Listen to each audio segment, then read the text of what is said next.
I think it's a big deal. Several of the civilians that are around here have come out and thanked us for what we're doing. I mean, it's hard work, it's labor work, moving sandbags and getting these things built.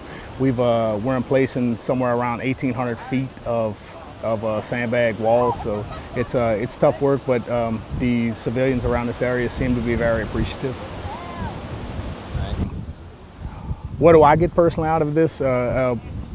Just the fact to be able to give back to the community that we support.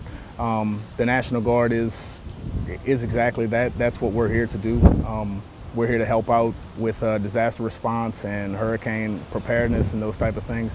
And this was a very fast turnaround with this hurricane becoming a hurricane so fast, and this area not being prepared. So just being able to give back is a big deal.